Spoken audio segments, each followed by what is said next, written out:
ఎటువంటి కంటి సమస్యకైనా 100% ఆయుర్వేద పరిష్కారం సంజీవన్ నేత్రాలయ. అంతర్జాతీయ ఆర్థిక వ్యవహారాల నిపుణులు అట్లాగే హైదరాబాద్ సెంట్రల్ యూనివర్సిటీలో economics associate professor doctor Chittadi Krishna Reddy garu ప్రస్తుతం మనతో లైవ్లో ఉన్నారు. నమస్కారం కృష్ణారెడ్డి గారు. నమస్తే అండి. రకంగా కనిపిస్తున్నాయి రెండు ఒకేసారి బయటకు వచ్చిన రెండు న్యూస్ ఒకేసారి బయటకు వచ్చాయి. ఒకటి, అమెరికా అధ్యక్షుడు డొనాల్డ్ ట్రంప్ తన టారిఫ్స్ని ఇప్పటిదాకా 25% ఉండే ఇండియా పైన దాన్ని 50% పెంచాడు, ఇంకో 20% అదనంగా. రెండోది వచ్చేసి మన ప్రధాని నరేంద్ర మోదీ చైనా పర్యటన కూడా ఖరారైంది ఆగస్టు 31న. ఫస్ట్ ఈ రెండింటి ప్రభావం అసలు ఈ ఎక్స్చేంజ్ ఎలా ఉండబోతుంది ఈ సమ్మిళితం? అమెరికా అంటే ట్రంప్ ముఖ్యంగా అధికారంలో రావడానికి ముందు కూడా అంటే వాళ్ళ ఎన్నికల ప్రచారంలో అమెరికా ఫస్ట్ అనే విధానాన్ని తీసుకొని అమెరికా ఆర్థికంగా వెనకబాటుకు ఇతర దేశాల నుంచి తమ దేశంలో ఉపాధి పొందుతున్న వారు, అదేవిధంగా ఈ దేశం నుంచి ఇతర దేశాలకు అవుట్సోర్సింగ్ ద్వారా ఎప్పుడైతే ఉద్యోగాలు కావచ్చు నిధులన్నీ కూడా వెళ్ళిపోతున్నాయి, వాటన్నిటినీ కూడా మేము అడ్డుకట్ట వేస్తామని చెప్పేసి పోలింగ్కు వెళ్ళడం, తన అధికారంలోకి రావడం, ఆ నిర్ణయాలను ఒక్కొక్కటిగా అమలు చేస్తూ వస్తున్నట్టుగా కనిపిస్తూ ఉంది. కానీ వీటన్నిటికన్నా ఎక్కువ కూడా మీరు కరెక్ట్గా చెప్పినట్టుగా ట్రంప్ రోజుకొక ఆలోచన, అంటే ఏ రోజు ఏ రకంగా మాట్లాడతాడు, ఏ ప్రకటనలు చేస్తాడు అనేటువంటిది ఒక అంతుచిక్కని వైఖరి. క్లియర్గా ఒక బేస్లెస్గా ఎప్పుడూ అగ్రరాజ్యంగా వెలుగొందుతున్న అమెరికా అధ్యక్షుడి నోటి నుంచి ఇలాంటి అసంబద్ధమైనటువంటి ప్రకటనలు మన గత చరిత్రలో ఏ రోజు కూడా చూడలేదు. రెండవది, అమెరికా చరిత్రను మనం పరిశీలించినప్పుడు కూడా అమెరికా పూర్తిగా ఎప్పుడైతే తన అవసరాల కోసము స్వేచ్ఛ వాణిజ్య వ్యాపారం మాత్రమే ప్రపంచ దేశాల ఆర్థిక పరిపుష్టికి మూలమని చెప్పినటువంటి దేశం, ఫ్రీ ట్రేడ్ను ప్రమోట్ చేసి అన్ని దేశాలలో తమకు అవసరమైనటువంటి సహజ వనరులతో పాటు అన్ని వనరులను సమకూర్చుకొని అభివృద్ధి చెందిన తర్వాత ఇవాళ మళ్ళీ ఒక రక్షణాత్మక విధానానికి వచ్చి టారిఫ్ల పేరుతో భారత్ పైన ఇవాళ మైత్రి కొనసాగిస్తూనే, భారత్ మాకు మిత్రుడు అని చెప్తూనే, మోడీ కూడా మనకు ఎలక్షన్ టైంలో పరోక్షంగా ట్రంప్కు మద్దతు తెలిపినటువంటి సమయాన్ని అందరం ఆశించాము. భారత్తో అమెరికా సంబంధాలు పెరుగుతాయి అనుకున్నాం. ట్రంప్ యొక్క పిచ్చి వైఖరి వల్ల ట్రంప్కు ఆల్రెడీ అమెరికా పాకిస్తాన్తో ట్విన్ టవర్స్ పైన దాడులు జరిగినప్పుడు కావచ్చు, లేదంటే టెర్రరిజం వల్ల నష్టపోయిన దేశాల్లో అమెరికా ఉన్నప్పటికీ కూడా ఈరోజు అవన్నీ మర్చిపోయి పాకిస్తాన్ను చేరదీస్తూ పాముకు పాలు పోసి పెంచినట్టుగా ప్రపంచ దేశాల్లో యుద్ధాన్ని పెంచి పోషించుకోవడం కోసం పాకిస్తాన్ను కాపాడుతూ ఇటు భారత్కు వెన్నుపోటు పొడుస్తున్నటువంటి పరిస్థితి కనబడుతూ ఉంది.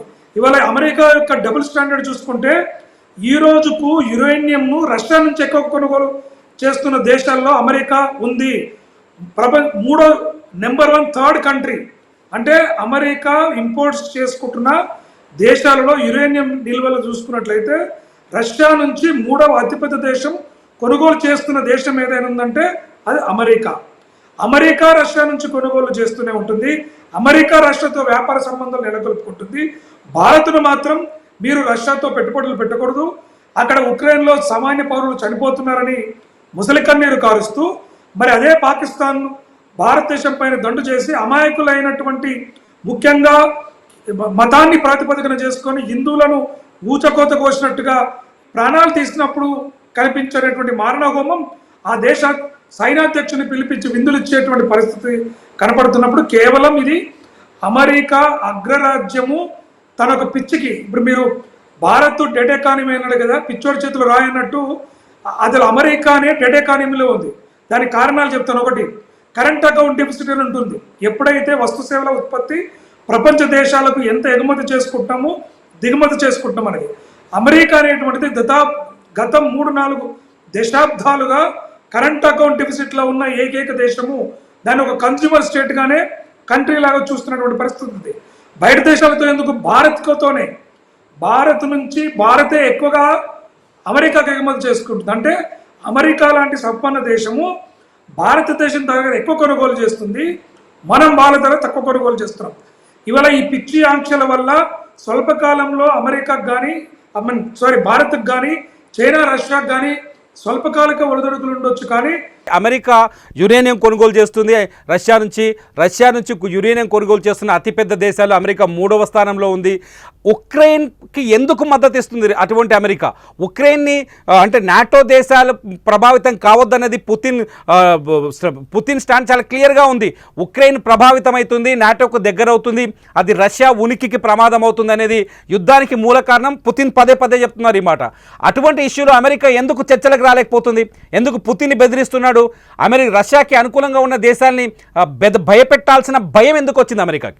ఇవాళ ప్రపంచ దేశాలలో ఆయిల్ రిజర్వ్స్ కావచ్చు, రక్షణ డిఫెన్స్ ఆయుధాల వ్యాపారంలో కావచ్చు, రష్యా అంతకంతకు పెరుగుతూ పోతుంది, అమెరికాతో పోటీగా నిలబడతా ఉంది. అదేవిధంగా ఇవాళ నాటో వెనకాల ఉన్నటువంటిది కూడా అమెరికానే.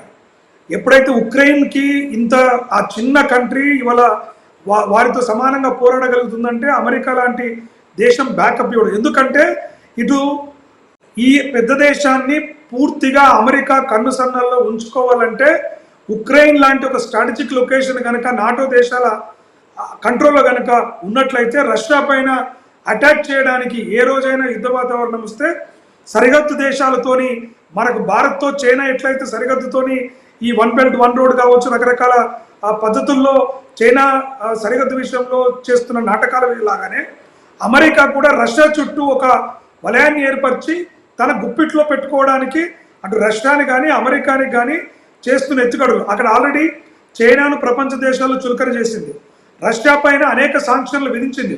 గతంలో కూడా మేము ఆర్థిక సాంక్షన్లు విధిస్తున్నామన్నప్పుడు రష్యా ఆర్థికంగా ఏ రకంగా కూడా కుంటుబాటు కాకపోవడంతో ట్రంప్ మేము వేసినటువంటి సాంక్షన్లు అమలు కావట్లేకపోవడానికి కారణం భారత్ క్రూడ్ ఆయిల్ 2022 ముందుకు రష్యా నుంచి కేవలం 2% కొనుగోలు చేసేది. ఇవాళ దాదాపుగా 35% మనము రష్యా నుంచి కొనుగోలు చేస్తున్నాము. భారత్ నుంచి యూరోపియన్ యూనియన్ కూడా క్రూడ్ ఆయిల్ కొంత ఈ మార్గం ద్వారా వెళ్తున్నాయి. అంటే అమెరికా ఏం చూస్తుందంటే భారత్ అంత అతిపెద్ద ఆర్థిక వ్యవస్థ మద్దతుతోని రష్యా ముందుకు వెళుతుంది, రష్యాను ఇండియాను రెండింటికి చెక్ చేయటము, భారత్ పైన ఒత్తిడి తెస్తే భారత్ కూడా ఇవాళ ఆర్థికంగా కుంటుబాటు అవుతుంది. ఎందుకంటే అంతర్జాతీయ మార్కెట్లో క్రూడ్ ఆయిల్ ధరలు విపరీతంగా ఉన్నాయి. ఇవాళ రష్యా మనకు చాలా చౌకగా అందుబాటులోకి తీసుకొస్తుంది.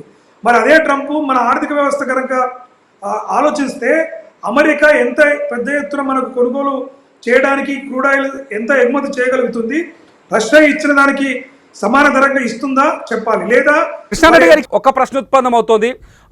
ఒకవేళ ట్రంప్ తీసుకున్న ఈ డెసిషన్, ఇప్పుడు 50% టారిఫ్స్ విధించాలని డెసిషన్తో ప్రత్యక్షంగా భారత్ పైన కానీ, భారత ఉత్పత్తులపైన కానీ, భారత ఎగుమతులపైన కానీ తీవ్రమైన ప్రభావం చూపించే అవకాశం ఉందా? ఇది అమెరికా పౌరులకు ఇబ్బంది కాదా? ఖచ్చితంగా అమెరికా పౌరులు ఆల్రెడీ ద్రవ్యోల్బణంతో ధరల పెరుగుదలతో ఇబ్బందులు పడుతున్నటువంటి వారికి ఒకవైపు నిరుద్యోగం, ఒకవైపు ద్రవ్యోల్బణాన్ని అదుపు చేయలేక ట్రంప్ ఒక సిద్ధాంతం ఎలా కనబడుతుందంటే మనం భయపెట్టి వారిని భయాందోళన గురి చేసి ఒక నెగోషియేషన్ తీసుకొచ్చి టారిఫ్లను తగ్గించుకొని అమెరికా ఉత్పత్తులను కూడా పెంచుకోవాలి. ముఖ్యంగా భారత్ విషయంలో ట్రంప్ చాలా కాలంగా కోరుతున్నటువంటి, అంటే గత ప్రీవియస్ టర్మ్లో కూడా కోరింది ఏంటంటే మనం వ్యవసాయ రంగంలో దాదాపుగా 40% టారిఫ్లు పెడుతున్నాం.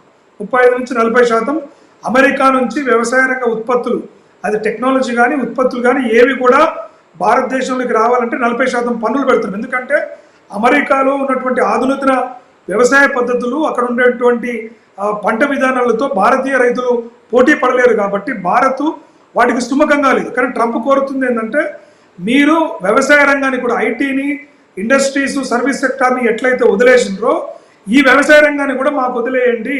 మాకు వదిలేసినప్పుడు మాత్రం మాకు ఉత్పత్తులను పెంచుకోవడానికి, మా యొక్క వస్తువులను అమ్ముకోవడానికి భారత్ లాంటి దేశంలో ఒక సుముఖంగా ఉంటుందనేటువంటి ఒత్తిడికి భారత్ తలకొకపోవడంతో ఇవాళ ఈ టారిఫ్ వార్ను ముందుకు తీసుకొస్తున్నారు. కాకపోతే ఏంటంటే ట్రంప్ చేస్తున్న ఎత్తుగడలకి ఇవాళ భారత్ కూడా, మీరు ఇందాక మొదట్లో ఇంట్రోడక్టర్లో చెప్పారు, ఇటు చైనాకు రష్యాతో కూడా చర్చల కోసం ప్రధాని తీసుకున్నటువంటి నిర్ణయం.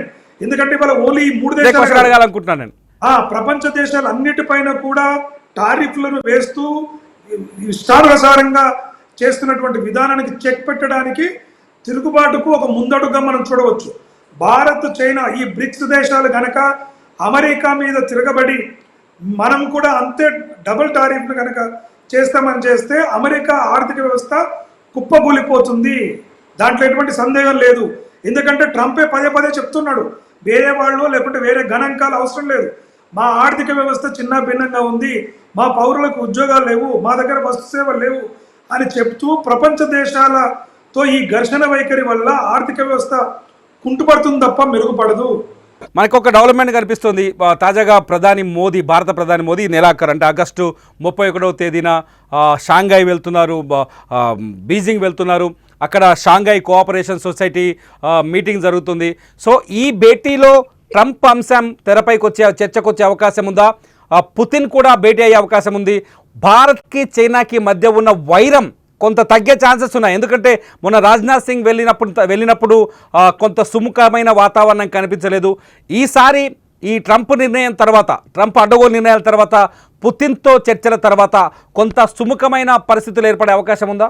నా అంచనా ప్రకారం ఏంటంటే చైనా ఈ బార్డర్స్ విషయంలో పెద్దగా తగ్గేటువంటి ఆస్కారం కానీ వాటిపైన పెద్దగా ఉండదు. కానీ వాణిజ్య సంబంధాల విషయంలో ఖచ్చితంగా కొంత మెతక వైఖరి, అంటే భారత్తో సత్సంబంధాలు పెట్టుకోవాలనేటువంటి ఆలోచన ఖచ్చితంగా ఉంటుంది. ఎందుకంటే అమెరికా నుంచి ఒత్తిడి అటు చైనాకు కావచ్చు, ఇటు రష్యాకు కావచ్చు, రాబోయే రోజుల్లో కొంత సమస్యలు ఉన్నాయి కదా చైనాకి ఆర్థికంగా. చైనా సమస్యలు కూడా ఉన్నాయి కాబట్టి ఖచ్చితంగా రాబోయే రోజులు అంటే వాణిజ్య సంబంధాలు మెరుగుపడిన తర్వాత, లేదంటే మన యొక్క, ఎందుకంటే గతంలో కూడా భారత్ ఎప్పుడు కూడా మైత్రి సంబంధాన్ని చైనాతో కోరుకున్నప్పటికీ కూడా మన ఫార్మాస్యూటికల్ ఎక్స్పోర్ట్స్ పైన అనవసరమైన బ్యాన్ విధించడం కావచ్చు, ఇట్లా అనేక రకాలైనటువంటి చర్యలకు నెగటివ్ చర్యలు అనేది చైనానే చేస్తూ వస్తుంది, బార్డర్ విషయంలోనే కాదు. ఒకవేళ చైనా కూడా ఇప్పుడున్న పరిస్థితుల్లో తన వైఖరి, తన కోసం, తన ఆర్థిక వ్యవస్థను కాపాడుకోవడం కోసం భారత్ లాంటి ఒక అగ్రరాజ్యం, ఒక పెద్ద ఆర్థిక వ్యవస్థ మద్దతు కూడా అవసరం కనబడుతుంది. కాబట్టి కొంత వాణిజ్య విషయంలో చైనా ముందుకు వచ్చే అవకాశం ఈ భేటీలో, అటు రష్యా కూడా మనకు చిరకాల మిత్రులు, అంటే ముఖ్యంగా సోవియట్ యూనియన్ ఉన్నన్ని రోజులు కూడా భారత్తో మంచి సంబంధాలు ఉన్నాయి. తర్వాత 90s కొంత ఆర్థికంగా చైనా వెనకబడిపోవడం, కొంత ఇబ్బందులు ఆ సమయంలో భారత్తో సత్సంబంధం లేకున్నా గత దశాబ్ద కాలంలో భారత్తో ఉన్నటువంటి అవినావ సంబంధాల నేపథ్యంలో రష్యా కూడా చైనాతో కొంత భారత్తో కలిసి పనిచేసడానికి కృషి చేయొచ్చు. కాబట్టి ఈ 3 దేశాల నిర్ణయాలు అనేటువంటిది కేవలం 3 దేశాల అధినేతలు కాదు, ప్రపంచం మొత్తం కూడా ఎదురు చూస్తుంది అమెరికా టారిఫ్లను. ఎందుకంటే స్వేచ్ఛా వాణిజ్యానికి అన్ని దేశాలు చాలా సాఫీగా సాగిపోతున్న సమయంలో ఈ టారిఫ్ల గుదిబండ అన్ని దేశాలను ఇబ్బంది పెడుతున్నటువంటి సమయంలో అన్ని దేశాలు కూడా ఈ 3 దేశాల వైపు చూస్తున్నాయి, ముఖ్యంగా భారత్ వైపు చూస్తుంది. భారత్ ఎప్పుడు కూడా ఒక నాన్ అలైన్ మూవ్మెంట్ కావచ్చు, ఎటువంటి ఒక వైపు సైడ్ తీసుకోకుండా అన్ని దేశాలతో సత్సంబంధాలు పెట్టుకోవడానికి ముందంటుంది. మన గతంలో కూడా చూసుకుంటే ఉక్రెయిన్ను, రష్యాను 2 విజిట్ చేసినటువంటి ఏకైక ప్రధాని కూడా భారత ప్రధాని. 2 దేశాలకు వెళ్ళి అక్కడ చర్చలు జరిపి 2 వాళ్ళను కన్విన్స్ చేసేటువంటి ప్రయత్నం ఇవాళ అమెరికాకు అవకాశం లేదు. కానీ భారత్ ఆ పెద్దన్న పాత్రను తనకు, అంటే అమెరికాకు తెలియకుండానే ఒక రకంగా ఇక్కడ రష్యాని మనం కొంత పొగడాల్సిన అవసరం ఉందేమో అనిపిస్తుంది కృష్ణారెడ్డి గారు. ఎందుకంటే రష్యా అధ్యక్షుడు పుతిన్ ఉక్రెయిన్తో మాత్రమే యుద్ధంగా చూస్తున్నాడు. అమెరికా మాత్రం ఉక్రెయిన్తో యుద్ధాన్ని మొత్తం ప్రపంచ దేశాలతో యుద్ధంగా చూస్తున్నాడు. ఇక్కడ పుతిన్ సహనాన్ని మనం సమర్థించవచ్చా? 100%. అంటే ఇక్కడ రష్యాకు అమెరికాకు డిఫరెన్స్ ఏంటంటే, రష్యాకు సామ్రాజ్యవాద కాంక్ష లేదు. ఒక పక్క దేశాన్ని లేకుంటే ఇంకొక దేశాన్నో, లేకుంటే అక్కడికి వెళ్ళి మన వ్యాపారాన్ని, మన సామ్రాజ్యాన్ని ఏర్పరచుకోవాలి, ఆర్థికంగా ఇంకా బలపడమైనటువంటిది రష్యా చరిత్రలో కూడా మనకు పెద్దగా కనిపించదు, ఎందుకంటే అది సోవియట్ యూనియన్ దేశం కాబట్టి. కానీ ఇక్కడ అమెరికాకు వచ్చేసరికి పెట్టుబడిదారీ ఆర్థిక విధానంలో తనకి ఇప్పుడు ఉక్రెయిన్తో కూడా గొడవ ఎందుకు అంటే, అక్కడ మీరు నాటు సంబంధాలు పెట్టుకుంటే అది ఒక స్ట్రాటజిక్ లొకేషన్, రష్యా మీద దాడి చేయడానికి అవుతుంది. కాబట్టి మీరు నాటోలో సభ్యత్వంగా ఉండొద్దు అని చెప్పేసి వాళ్ళు కోరుకుంటున్నటువంటి పరిస్థితి. కానీ ఉక్రెయిన్ ఏమంటుంది, మీరెవరు మాకు చెప్పడానికి, మేము నాటోలో జాయిన్ అవుతాము, మన చిన్న దేశం కాబట్టి ఖచ్చితంగా ఇక్కడ రష్యాను అభినందించాల్సిందే.